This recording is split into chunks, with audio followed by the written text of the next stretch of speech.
Hello बच्चों, let's read the question. Here the question is saying that consider the following statements. ठीक है, तो इस क्वेश्चन में हमारे पास चार स्टेटमेंट्स गिवन है और हमें इन चारों स्टेटमेंट्स को एनालाइज करना है and we have to say which of them are the correct statement. Fine, चलिए सबसे पहले बात करते हैं फर्स्ट स्टेटमेंट की. It is saying that microbial experiment existing proves that the existing advantageous mutations result in the occurrence of new phenotypes. ठीक है, तो इस स्टेटमेंट में बात की गई है म्यूटेशंस की, और ये जो म्यूटेशंस होती है it will help in the formation of new phenotypes. तो ये कंप्लीटली करेक्ट स्टेटमेंट है. चलिए देखते हैं कैसे. ठीक है, ये स्टेटमेंट करेक्ट है. व्हाई? बिकॉज अगर हम बात करें म्यूटेशन की, ठीक है, तो ये जो म्यूटेशन थियोरी थी was first given by de Vries scientist, और उन्होंने दिया था concept that is known as a mutation theory. जब भी हम बात करते हैं म्यूटेशन की, हम कह सकते हैं अगर अगर हमारे पास कोई एग्जिस्टिंग ऑर्गेनिज्म है, ठीक है, और इस एग्जिस्टिंग ऑर्गेनिज्म में जो भी जीन्स या जो भी अलील्स अगर उसको मॉडिफाई करते हैं या फिर यहाँ पे जो जीन्स प्रेजेंट है वो म्यूटेट हो जाता है, इससे क्या होता है, this existing organism will lead to the formation of new phenotypes और will get the new alleles. That is why ये बिल्कुल करेक्ट है दैट जो म्यूटेशन होता है वो हेल्प करता है in the formation of new phenotypes, and we can say mutation is a very good source of new alleles and new genes. That's why हमारा statement 1 बिल्कुल करेक्ट है. चलिए अब हम बात करते हैं यहाँ पे statement 2 की.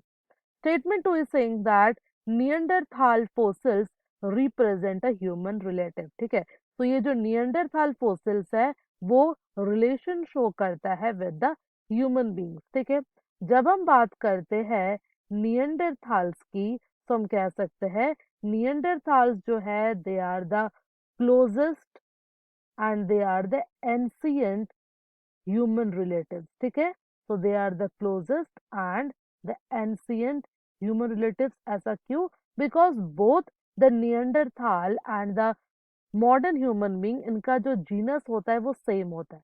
ठीक है, they both have the same genus, that is the homo, और both of them they inhabitate, ठीक है, both of them inhabited the same geographical area. ठीक है, तो वो दोनों के दोनों सेम जियोग्राफिकल एरिया को बिलोंग करते हैं और both have the same genus that is Homo. That is why we are saying that Neanderthal they are the closest ancient human relatives. तो हमारा स्टेटमेंट 2 भी कंप्लीटली करेक्ट है. चलिए अब हम बात करते हैं यहाँ पे स्टेटमेंट 3 की.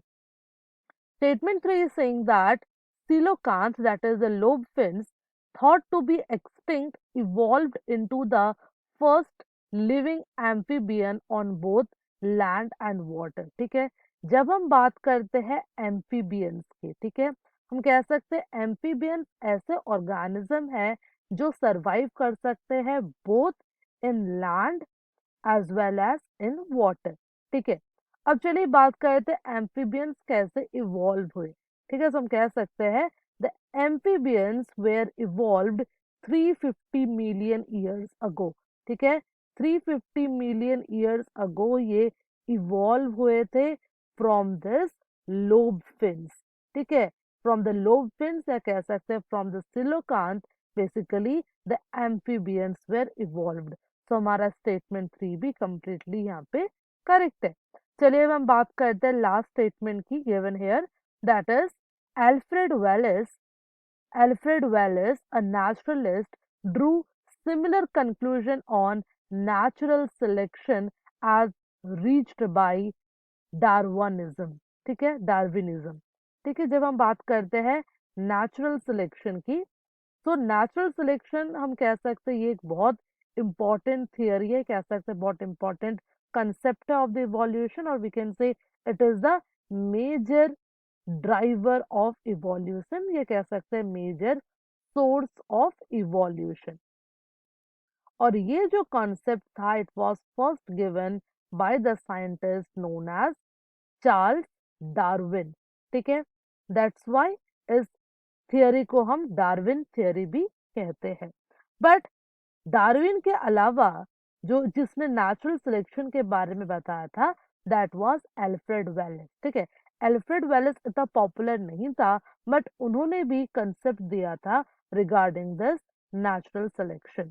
तो हमारा यहाँ पे स्टेटमेंट 4 भी बिल्कुल करेक्ट है। So from all these we have seen that all statement 1 2 3 4 are completely correct here.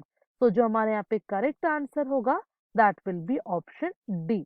Okay, so we can say that option D will be the correct answer for this question. I hope you understood the question well. Best of luck.